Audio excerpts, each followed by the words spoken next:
Give them a couple more minutes because the number's still rising. So people are rushing in with their electronic sandwiches.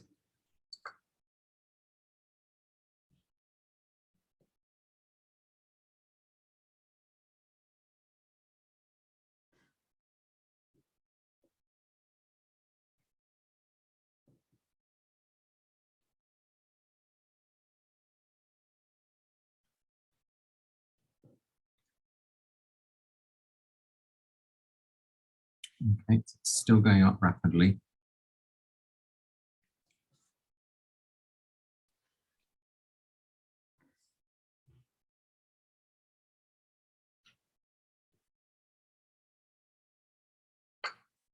Okay, so it's a minute past. So welcome everybody to the Grand Round. Today we've got a presentation from the Cambridge Adrenal Service, and we'll be having the first half of this CPC presented by Dr. Scatucci and the second part with Dr. McFarlane. We are not going to break halfway through for questions. So the best way to remember your questions as they come up is please type them in the chat. If they're short, I will read them out at the end, probably 45 minutes in. But if they're long and complicated, I'll probably ask you to turn on your mics at that point and ask them yourself.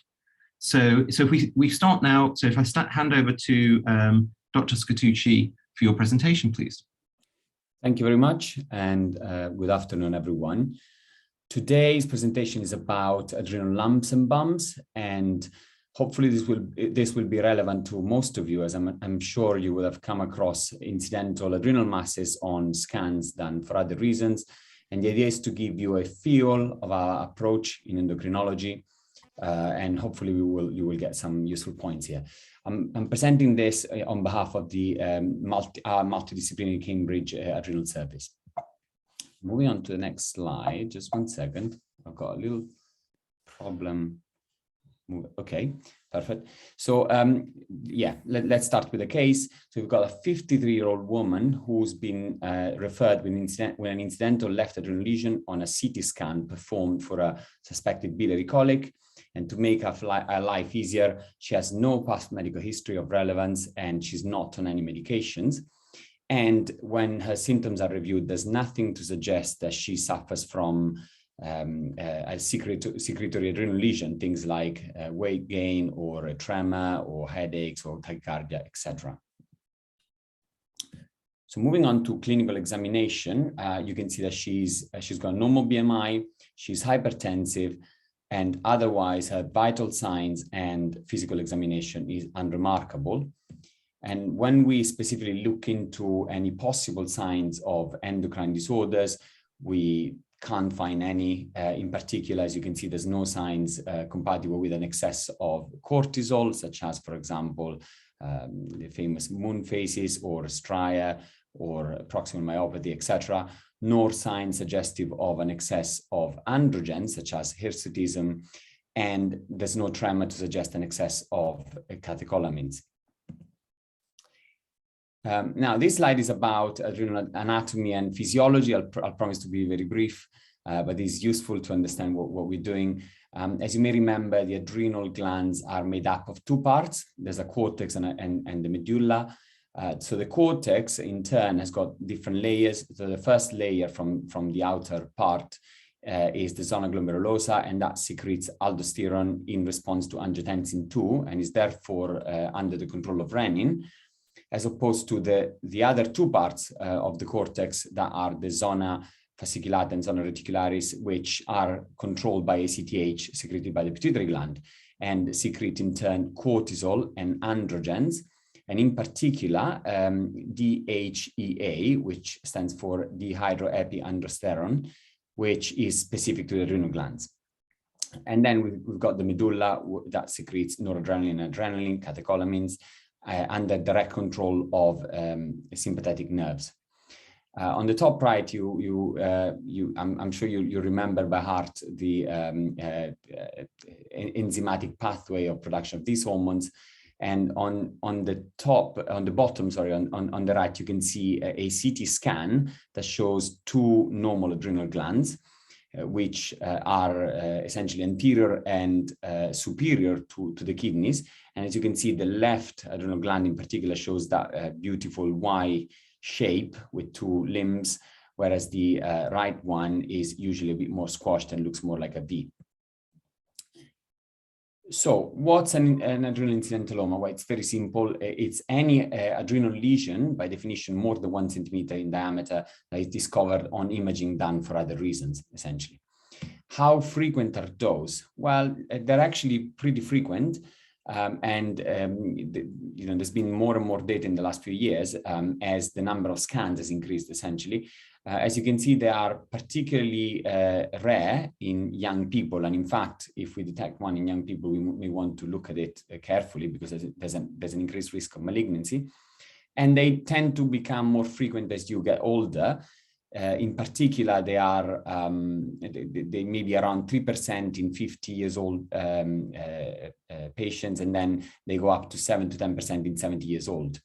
And in the last few years, the number of scans has increased, and there's been more attention to report adrenal masses. The overall number has increased significantly. So what are the two key questions that we ask ourselves when we look at, when we are referred an adrenal incidentalloma? First of all, is it benign or malignant? And bear in mind that here, benign and malignant only refers to whether or not the lesion is cancerous. Because even if a lesion is benign, it can potentially lead to a negative outcome for the patient if it's secreting some hormones, which is our next question. So is the lesion functioning? And again, going through the different layers of the adrenal glands, the different hormones that the gland can potentially secrete are aldosterone, so leading to primary aldosteronism with hypertension and potentially low potassium, then cortisol excess, and the extreme of this would be Cushing syndrome, and in this case, particularly not ACTH driven, so ACTH independent. But it's been recognized more and more in the last few years that there is a significant amount of these lesions that can secrete degrees of cortisol that are supraphysiological and can potentially cause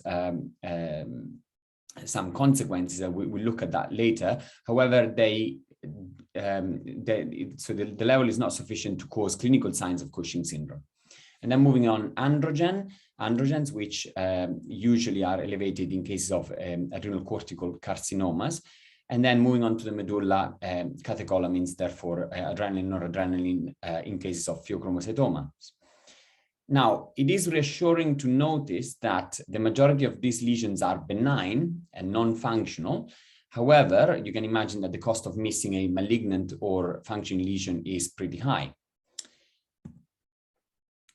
So this is the differential diagnosis. So the number of cases has been, the different lesions has been updated recently. I can't see them, by the way, but so adenomas are by far the most frequent, around 84%.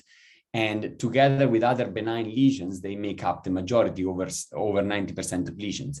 Amongst other benign lesions, there are myelolipomas, around 5%, and others such as cysts, hemorrhages, infection, hyperplasia, etc. And then we've got malignant lesions that are around 8%, which is not a negligible number, especially considering the amount of incidentallomas. Most of those are due to metastasis. And in these cases, in most of these cases, the primary extrarenal malignancy may be evident on imaging, of course, and a minority of cases are due to adrenal cortical carcinomas. And then as a separate entity, as it stems from the medulla, we have pheochromocytomas, around 1%, that can be either benign or malignant. Right, so back to our case. So this is the scan. Please pay attention to the fact that it's a non-contrast enhanced scan. And we can see that there's a left adrenal nodule pointed by the arrow there. It's 2.2 centimeters in diameter. It's well circumscribed and it's homogeneous. And the density of the scan is 4 Hounsfield units. So what does that mean? Is that reassuring or not? Well, let's look into that. As you may recall from medical school, one of the rules of endocrinology is that you should always establish a biochemical diagnosis before you move on to imaging, because you can run into incidentalomas, which is exactly the case here. So we have to adopt a back-to-front approach that uses radiology in conjunction with clinical assessment, of course, to guide further investigations and management. So usually we look at CTs, either specifically performed for specific adrenal CTs or other types of CTs. And the things we're interested in are the size, and 4 centimeters is used as a threshold, and it's been well validated as if a mass is above 4 centimeters in diameter, the chances of it being malignant are much higher. And then we look at whether or not the lesion is homogeneous, essentially. So whether there are any areas of necrosis, calcifications. And if a lesion is homogeneous and the scan is not contrast enhanced, then we can look at the density. And this is very important, and we'll look at it in a second. And of course, other things such as evidence of local invasions or extrarenal malignancies, etc. Sorry, go back here. And then another potential modality is a chemical shift MRI. And again, we'll touch on this later. So what's an adrenal CT and an adrenal protocol? So, so this is made up of 3 different phases. The first one is simply about collecting unenhanced images, and often we can stop at this point. And then if this is not sufficient, contrast is administered and further images are collected early at 1 minute and then at 10, 15 minutes.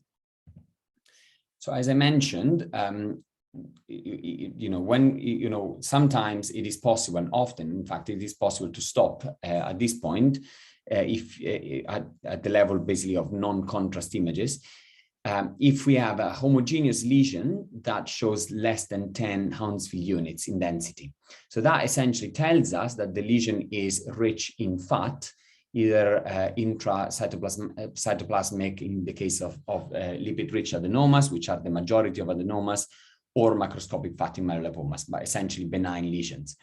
And this is based on the fact that fat is rare in metastases, other malignant lesions such as ACCs or pheochromocytomas. So in cases of potentially, for example, lipid-poor adenomas, this is not sufficient, and we have to move on to giving contrast. So 2 things are measured, called absolute washout and relative washout. So if respectively absolute washout is more than 60 and relative washout more than 40, this is compatible with a benign adenoma. Now, without spending too much time on this, the idea is that this gives us an idea of the vascular pattern of these lesions. And the way I remember it usually is simply that if the lesion is benign, contrast gets in, it's not very interested and gets out very, very quickly. Right. There are a few caveats and things to keep in mind. Again, as we mentioned earlier, if we have a contrast scan, as the adrenals take up the contrast, we cannot talk about an indeterminate lesion. And we have to consider it uncharacterized. So we can't, give a final diagnosis if we're only looking at CT scans with contrast usually. And the less than 10 Hounsfield units rule that I just mentioned only applies to homogeneous lesions, as there are heterogeneous lesions with potential areas of low attenuation, but that is not the right way to assess it. Also, in case contrast is administered, one needs to bear in mind that potentially pheochromocytomas or other malignancies that are hypervascular can behave similarly to an adenoma and show similar values of absolute and relative washout. Although I must say that for pheochromocytomas, for example, it's not common to do a full adrenal scan with contrast. And then just briefly touching about the MRI, the chemical shift MRI. So classically, the so-called in-phase and out-of-phase images are collected. And what we see in lipid-rich lesions is that they show a dropout, essentially become black, as you can see on the images, on out-of-phase images. MRIs give us similar information to CTs, in fact. So it's essentially about the fat content of the lesion, but there is a role for MRI. So the adrenal MDT may decide to do MRI scans if, for example, there's poor visualization on a CT, or for example, there's low intra-abdominal fat, or in other circumstances, for example, there's a radiation risk in pregnant patients, or etc., or there's a suspected hemorrhage. Now, going back to our case then, with the information that we just went through, so we can see that the mass is less than 4 centimeters in diameter, it's well circumscribed, and it's homogeneous, and the Huntsville units are less than 10, which allows us to conclude that it's a benign lipid-rich adrenal adenoma. So no further imaging is required. We can then move on to the second part, so asking whether or not the lesion is secreting any hormones. And we do a set of routine bloods, and as you can see, the only abnormality there is the HbA1c, which is slightly raised in the pre-diabetic range. And then again, keeping in mind the anatomy and physiology of the adrenal gland, we test the hormones. And as you can see, aldosterone and renin are normal. And then moving on to the pituitary adrenal axis for cortisol, essentially, you can see that the overnight dexamethasone suppression test is abnormal. Just as a quick kind of like reminder, the way it works is that we give 1 milligram of dexamethasone between 11 and midnight to a patient, and then we measure cortisol first thing in the morning. So because dexamethasone is not picked up by the assay, we should see a fully suppressed cortisol, and this is not the case. Also, on a separate occasion, we also measure 9 AM cortisol with a paired 9 AM ACTH, which is suppressed, as you can see, and also DHEA, which is part of the adrenal androgens, as we mentioned earlier, which is also suppressed. And moving on to the medulla, we can see that the catecholamines are normal, so we're not concerned about that. So what is the meaning of these results? Well, we performed further tests. As you can see on the left, that's a cortisol day curve, where essentially we measure cortisol levels throughout the day at different time points. And what you can see is that it is very flat, which is very different from what you may remember is the diurnal variation of cortisol that tends to peak before waking and then tends to come down. And this suggests a constant trickle of cortisol throughout the day. And if you look at the diagram on the top right, that shows normal physiology, you can see that the pituitary gland produces ACTH, I'm sorry, that stimulates in turn the adrenal glands to produce cortisol and DHEA. So if you have an adrenal adenoma that produces autonomously cortisol, that suppresses the production of ACTH, and therefore DHEA is also, sorry, I'm just going back to the slide. DHEA is also shut down. And this is in keeping with the results that we have.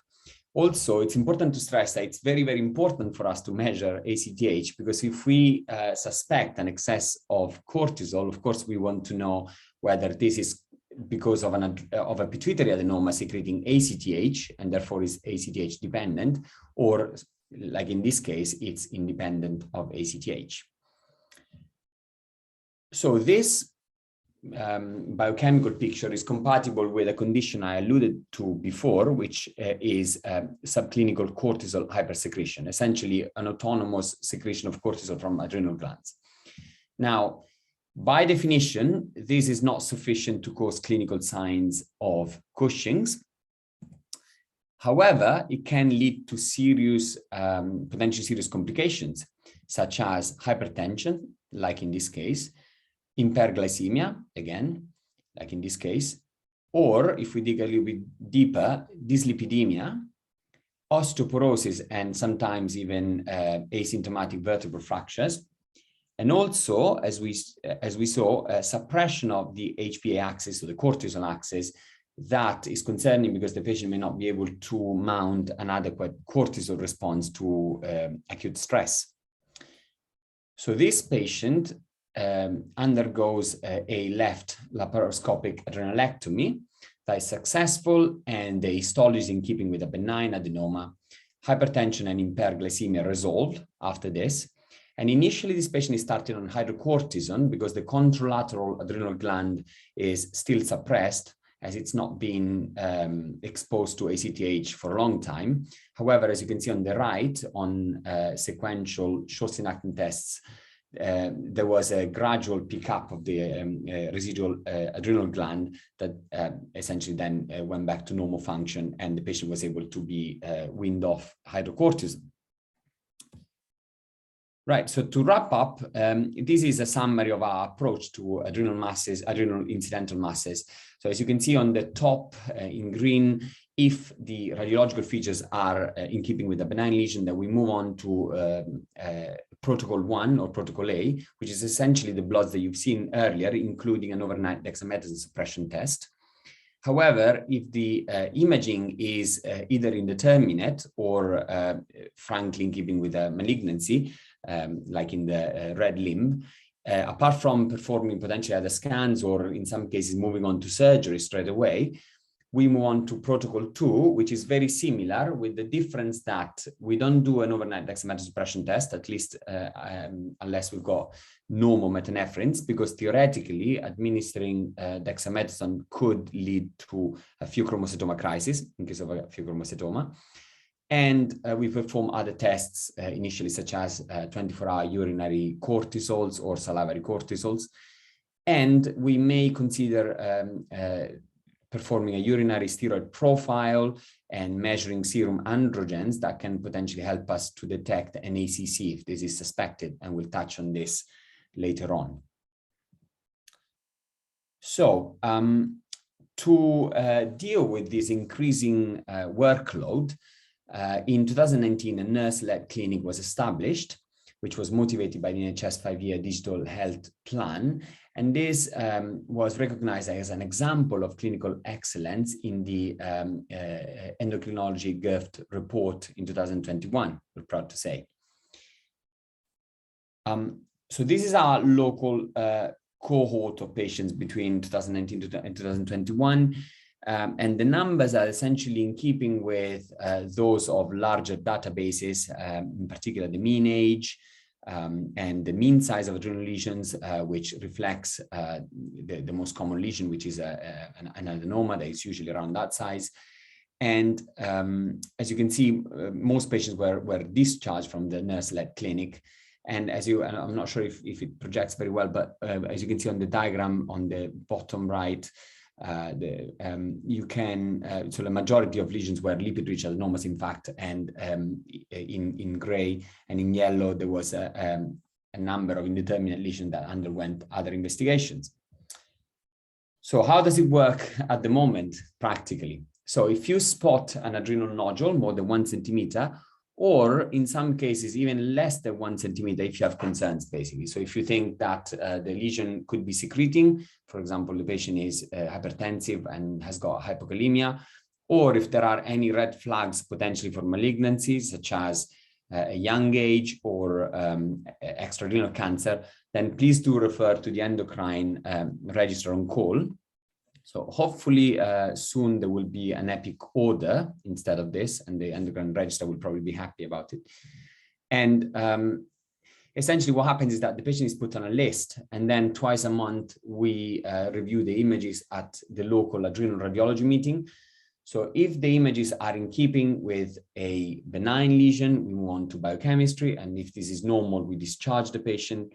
However, if the biochemistry is abnormal or the imaging is not convincing for a benign lesion, or if there's any other concern, then the patient is automatically referred to the endocrine clinic. So I think this concludes my part of the presentation, so hopefully now you have the basics of how to assess an adrenal incidental mass, and I'll be handing over to Dr. McFarlane for some slightly more complex cases. Thank you very much. Share my screen.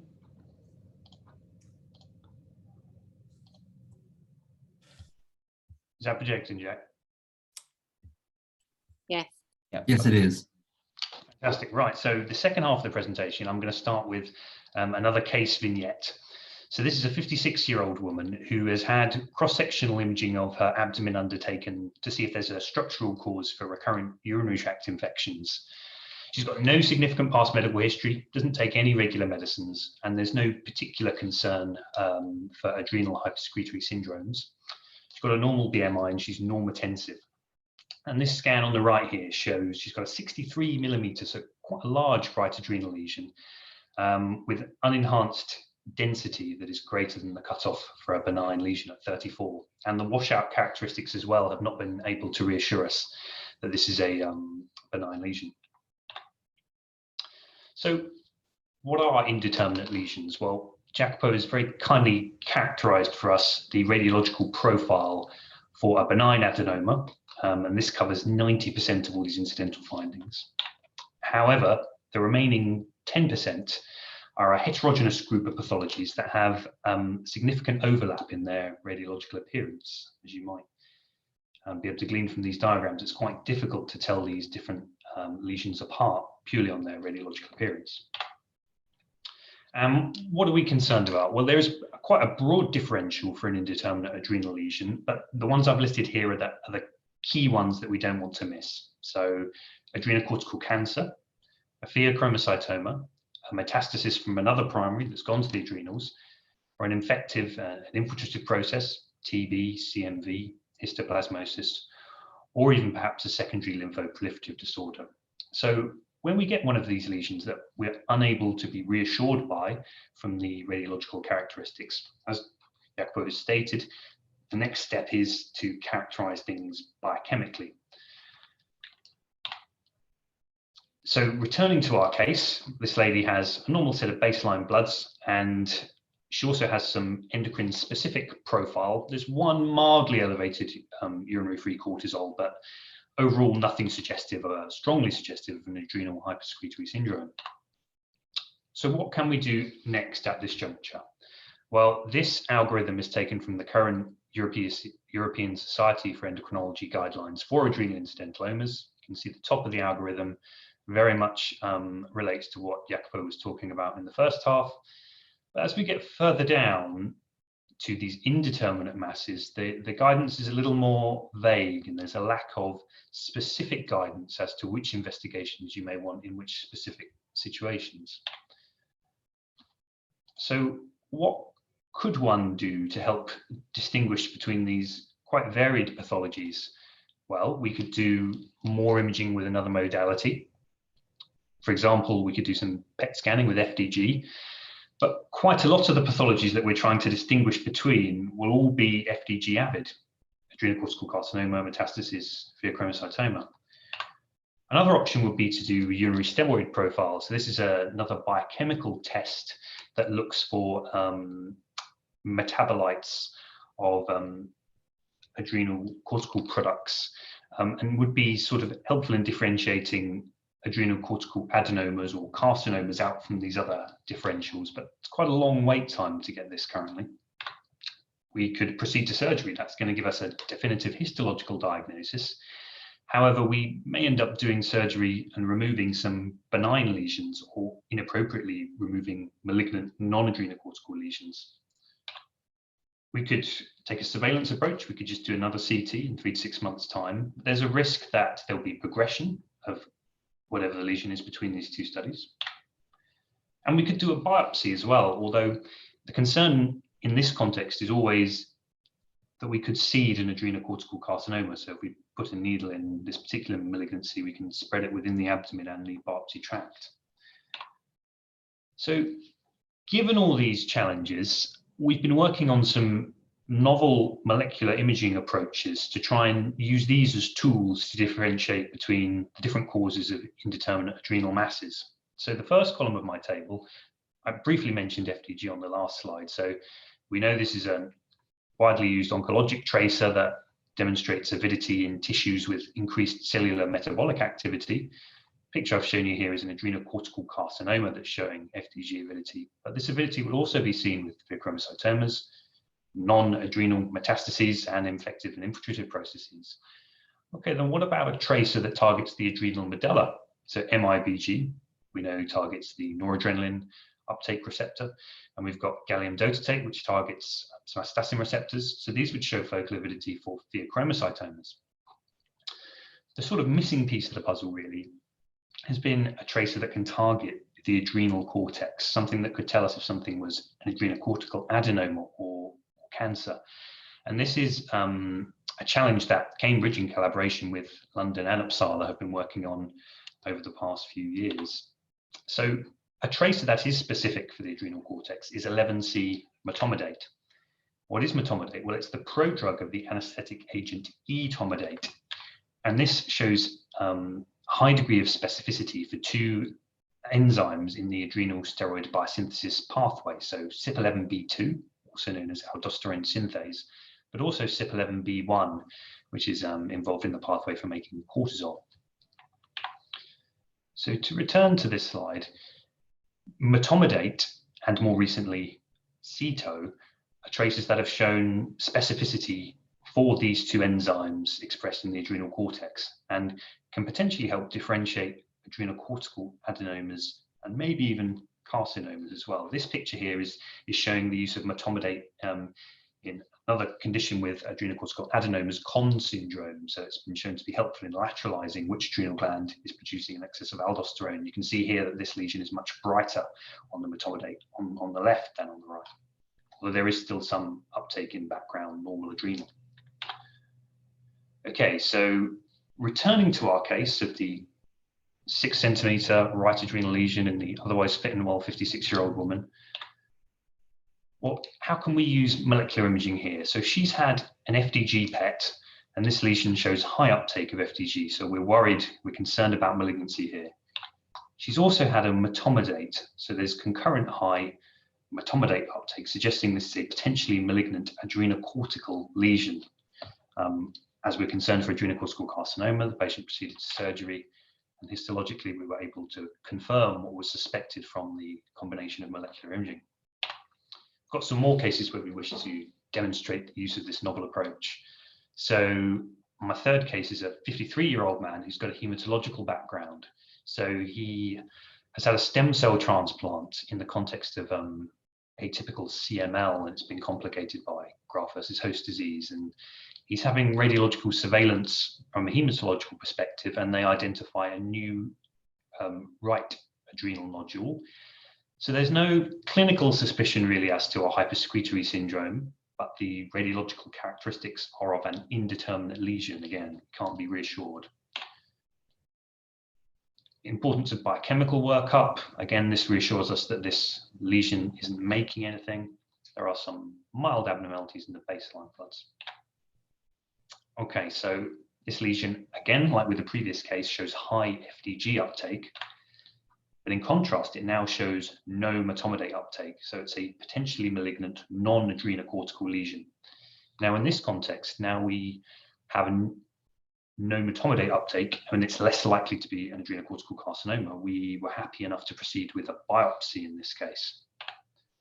And the findings here showed some very pleomorphic cells that were positive for CD20, and also many of them staying positive for EBV as well. So this is in keeping with a post-transplant B-cell lymphoma. So rather than an adrenalectomy, this patient had individualized management with rituximab, facilitated by this combination of molecular imaging. Fourth case, so a 65-year-old woman has a CT abdomen to investigate for abdominal pains, and we discover a 4 centimeter right adrenal lesion.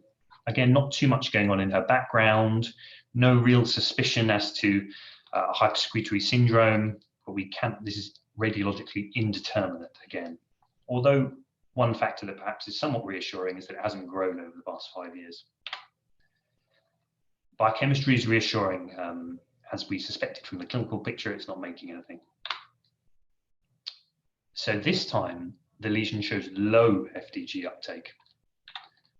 We proceed to metomidate. There is low metomidate uptake. So normally we would be quite reassured at this point that this is a benign non-adrenocortical lesion, would be happy to adopt a surveillance approach. And that's what happened for the first 6 months. However, The patient became increasingly concerned after that period of time, and her wish was to remove the lesion and have an adrenalectomy. And the histology from the removed lesion confirmed a benign non-adrenocortical pathology. So it was a ganglioneuroma, in fact, which is a not particularly common tumor from sympathetic nerve cells.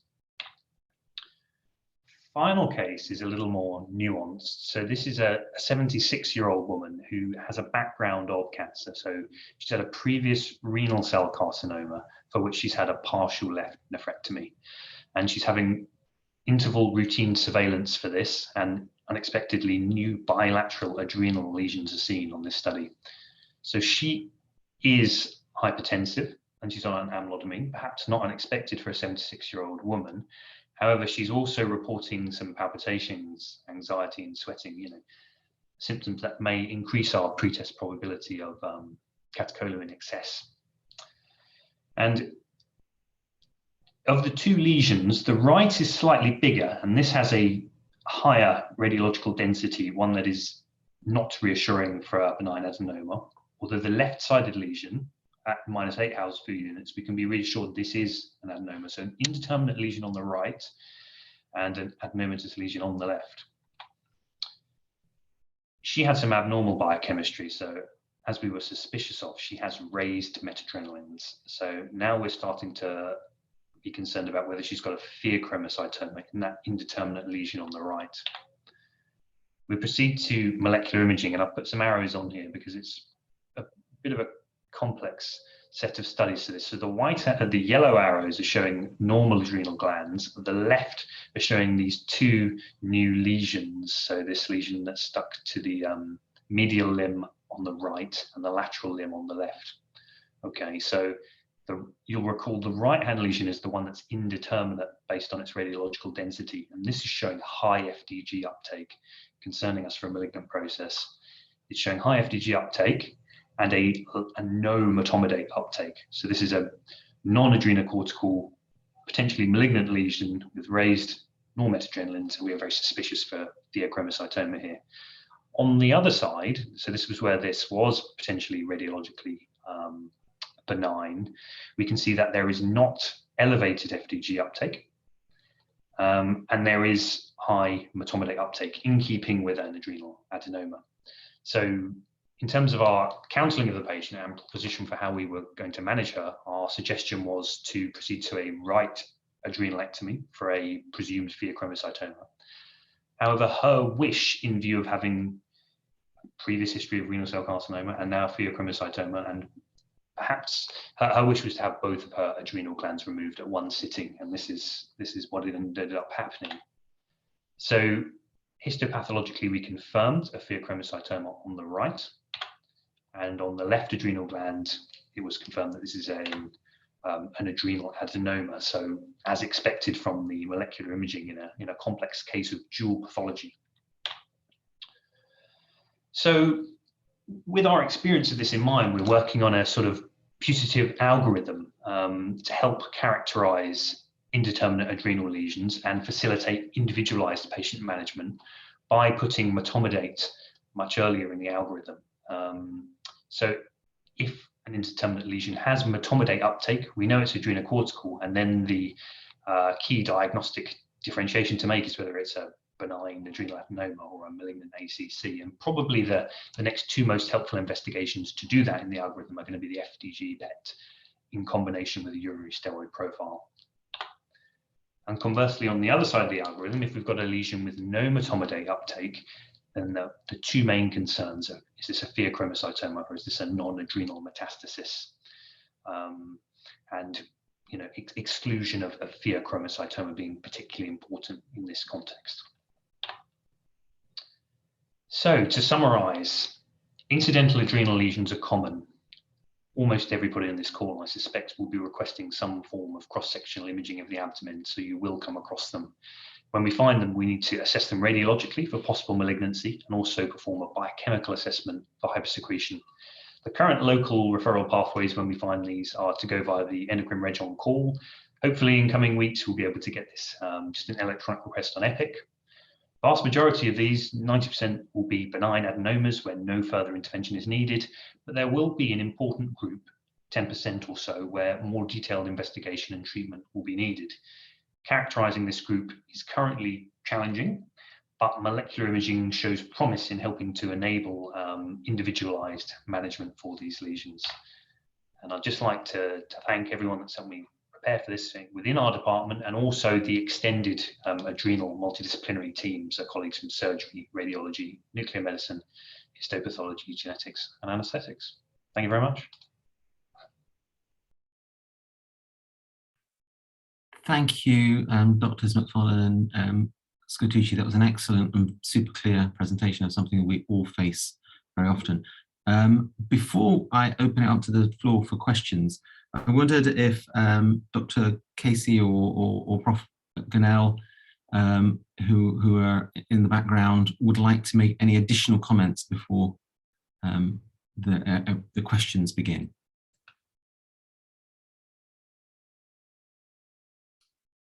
I'm being polite, and I was going to let Ruth go first, but while she's pausing, I just say thanks to Jacopo and James for taking us through that. I think the key issue here is that there's often been a sort of tendency perhaps not to think too much about these when they come through on reports. They seem to be occurring all the time. Surely they can't be of too great an importance, but I think hopefully we've conveyed the message. We're keen to hear about these. Indeed, we need to know about these. And so if you're in doubt and you're not sure, contact us, let us know, because actually most patients can get to a pretty quick resolution and not need any further imaging, Stefan, not need any further investigation. It can be put on the side and they can be reassured. What we often see are people who come back through the system several times, and actually when you go back, you can see they've been there for a little while. And then that causes a bit of concern sometimes for people. So if you find them, alert us, let us know, and then hopefully we can produce a satisfactory conclusion in a swift time. Terrific. Ruth? Yeah, I think just to add to what Mark said, I think we definitely want to know about these, but just so everyone is aware, probably important to mention that the biochemistry does take, for the most part, about 2 weeks for us to get the results back, depending on when the samples go on to the assay in the lab. So, for example, I'm not infrequently called about being able to exclude a pheochromocytoma, on a scan that's been done in a patient who's going to go for surgery that day or the next day.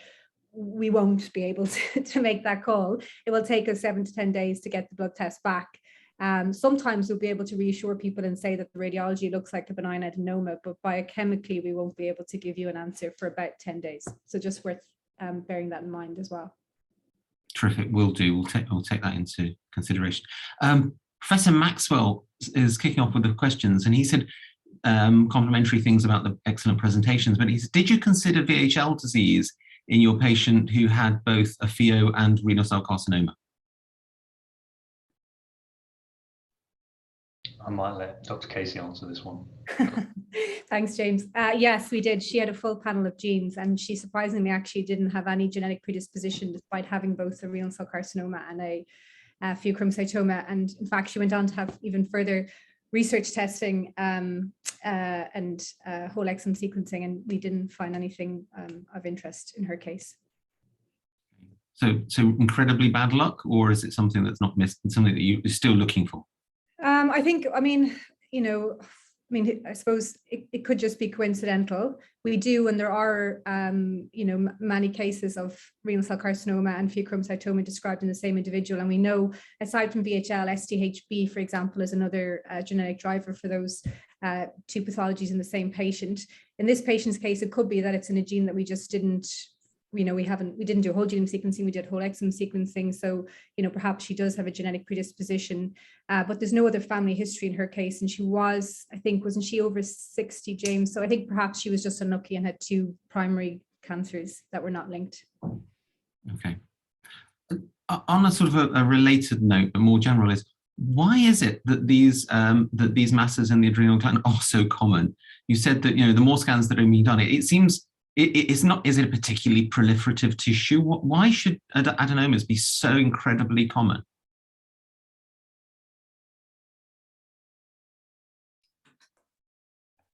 So again, the honest answer to that, Stefan, is that most of these are pretty simple in terms of when you look at them morphologically, they're literally accumulations of, for example, zona fasciculata or zona reticularis cells.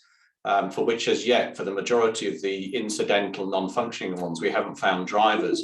But if you move over to another condition we haven't covered today, which is primary aldosteronism, which is also increasingly a cause for these, although actually when you track back, these patients often have hypertension or indeed hypokalemia, you now start to unravel a whole series of very interesting somatic mutations occurring in a variety of channels, which are intriguing because not only do they augment hormone secretion such as aldosterone, but they now seem to be conferring some particular protection on the cells which are harboring these, which seem to then make them more likely to be proliferative, although not highly proliferative, as you've seen.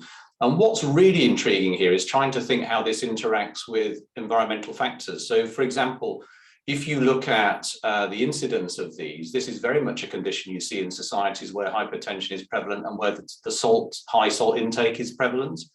And although there is no hard evidence to prove this, it's interesting to speculate whether in the context of a high salt diet, there is a second interaction occurring, which is, either predisposing to the actual mutation, which seems a little odd, or alternatively, conferring a protection benefit once that somatic mutation has happened. And it's intriguing. You can look at areas of these adrenals and sometimes see little clusters of cells, which are almost the precursors to the development of the adenomas, and they're harboring the same somatic mutations. So we are just beginning through specific disease areas to start to get more of a sort of inkling as to what might be driving. But for the majority of those, which are, as far as we can tell, not the cause of mischief in terms of hormone hypersecretion, we still have some considerable way to go. There are lots of individual case reports. And when you move to adrenocortical cancer, which Ruth can talk about, which we should say is a very distinct entity, this is not an adenoma carcinoma sequence, there's a whole set of different drivers that are pushing it. For most adenomas, we are still searching. Terrific. So whilst people are still thinking of questions, and I would strongly encourage people, if you're putting your hand up, I won't see it. So please write your questions in the Q&A, in the chat.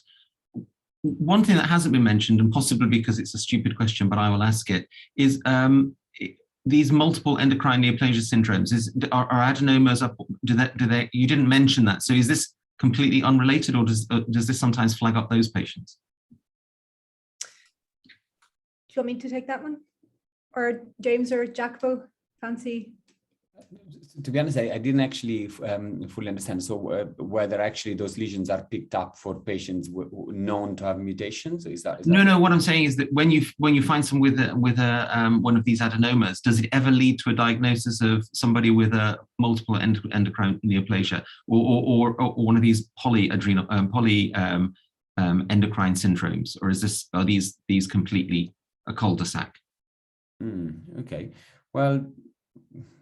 So to my knowledge, obviously, pheochromocytoma sometimes lead to that, especially if diagnosed in young patients, and there's a set of criteria.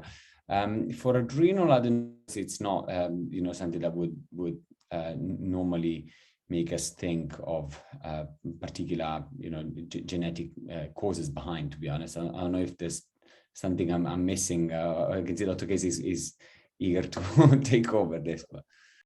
So so I think Jacopo's correct. For the most part, if we saw bilateral, for example, indeterminate adrenal lesions, the first thing that would spring to mind would be either that these were metastases or pheochromocytomas. And of course, bilateral pheochromocytomas would immediately, flag the possibility of either multiple endocrine neoplasia type 2 or VHL, or some other rare genetic conditions like the succinate dehydrogenase genes. But we do see adenomas at a younger age in multiple endocrine neoplasia type 1. Having said that, it's not the most penetrant of the kind of associations. So more commonly, those patients will present, for example, with primary hyperparathyroidism or pituitary tumors. And then later in their surveillance, we would see these adenomas. I suppose the only other condition where we sometimes see bilateral macronodular hyperplasia is a condition called Carney's complex. And in those patients, that can, if you see macronodular hyperplasia, particularly a young patient, that would alert you, that should alert you to the possibility of that condition. That's incredibly rare, but yeah, that would alert us to that in a young person. How about that? Okay. And Stefan, it's worth mentioning that, you also get people who have just got bilateral adrenal incidentalomas, adenomas, and they are truly not associated with any underlying predisposition, and they happen to have them on both sides as opposed to unilateral. We used to get a lot more concern that they might be an indicator there was other pathology going on, or indeed that there might be something, for example, lurking behind, such as an ACTH drive, but many of those are just bilateral incidental lesions, and they can be managed almost as if they were their own discrete unilaterals. Yes, thank you. So Prof. Maxwell asked a follow-up question related to both, is that have you or others looked for somatic mutations in non-secreting adrenal adenomas? Not yet, Patrick. We've spent most of our time trying to find the missing bits in the primary aldosteronism corner, which is rapidly ramping up. Also, actually, for the cortisol secreting ones, it's going up. An interesting thing we haven't spoken about today is that there is some very recent data from Vibke Alt and colleagues, actually interestingly suggesting that if you do urine steroid profiling on many of these alleged non-functioning tumours, they're actually not quite as non-functioning as you thought they were. And quite a number of them are actually showing evidence of cortisol excess. And that then seems to correlate with increased risk of cardiometabolic disease. I think we're just wondering, well, how to open that Pandora's box, because you can imagine the volume of activity that's going to bring. But if that is the case, that would suggest that then some of the earlier somatic mutations that have been found in cortisol secreting adenomas now might need to be looked at more systematically across the patch. Whether Vasilis Kosmoleoptis, who's on the call here, will thank us if we now send all of the patients to him for adrenalectomy, yeah, that will remain to be seen, or whether we can change outcomes. That's a big hole in this area at the moment, is actually knowing when you intervene in this situation. We showed you that first patient where the intervention was clearly beneficial. It reversed a lot of sequelae. But if you take that to population level, does that actually then translate into big changes? Should we be taking out more adrenals? Or actually, an interesting concept, should we actually be offering alternative strategies? So we again haven't spoken about this today, but with the molecular imaging, we now can find the nodule even in a multinodular gland. Other strategies such as radiofrequency ablation of individual nodules rather than adrenalectomy may come to the fore. Patrick, are you wanting to ask a question? Yeah, and another thing that you nicely illustrated in the cases was that, you know, even when surveillance is sensible, it may be that the patient is unnerved by the surveillance. So what, and I probably missed it in the presentation, but how many of the patients do you end up putting into a long-term surveillance program? Because my experience is that they're pretty hard to handle, and I'm not sure it's that good for their mental health. So it was about a third that ended up, so we discharged 2/3 of our patients, and about a third end up in a kind of a long-term surveillance program. Again, many of those, you know, we say long-term, it's that they come to clinic. Most of those patients can be adequately reassured after, 2 to 3 years that if there's stability radiologically, they don't need any further investigations. It is also worth noting, we didn't highlight any cases today, but there are, cases, particularly in patients who've had bilateral pheochromocytomas, for example, that we've been able to radiologically confirm that that's the diagnosis. Because obviously if you've elevated plasma mets, you can't be sure if it's both sides or one side. We have been able to offer cortical sparing surgery in those patients. So, so the ability to produce steroids and androgens are preserved on one side, and those patients then don't end up on medications. So I think that's the other kind of modified surgical option that we can offer patients that's tailored as well based on this molecular imaging approach. And again, I think even if offloading 2/3 of the patients in a short time means that we can focus on optimizing how we can then use things like the molecular imaging and steroid profiling to then identify others who we can stop and not pursue. Because I think you're right. The problem, Patrick, is that the patient loses the will or eventually disappears or says, please take it out, I can't cope with it. Or we would obviously just swell the clinic to the point where it wouldn't become efficient to do so. Yeah, great. Quick question in the chat is from Joe Herbert, do you ever see DHEA secreting tumours? Yes, we do, and they generally worry us because they typically indicate a carcinoma rather than an adenoma. So, rapid onset hyperandrogenism is definitely something that we worry a lot about in younger and older patients. So when we see elevated DHEAS levels with an adrenal mass, that's pretty worrying for an adrenocortical carcinoma most of the time. It's very rare to see DHEA secretion in the context of a benign lipid-rich adenoma. May I ask an ignorant question as to why it's more likely to be malignant if you have? Yeah, I mean, I don't know that this is based on observational data and anecdotal data, but I actually don't know from a biological point of view why, certainly from a molecular level, I don't think there's an answer to that question. I'm not quite sure why we see DHEA levels elevated more often in ACCs. Mark, do you know?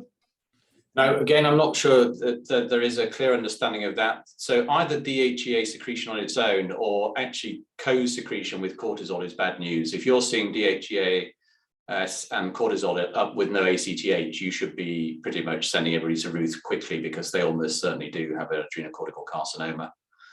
What Joe raises is another interesting thing, that DHEA wasn't really in the algorithms of investigation, but as you've seen, we've actually turned that slightly upside down, Joe, and we're actually looking more often than not for low DHEA as this surrogate indicator that there's no ACTH in circulation.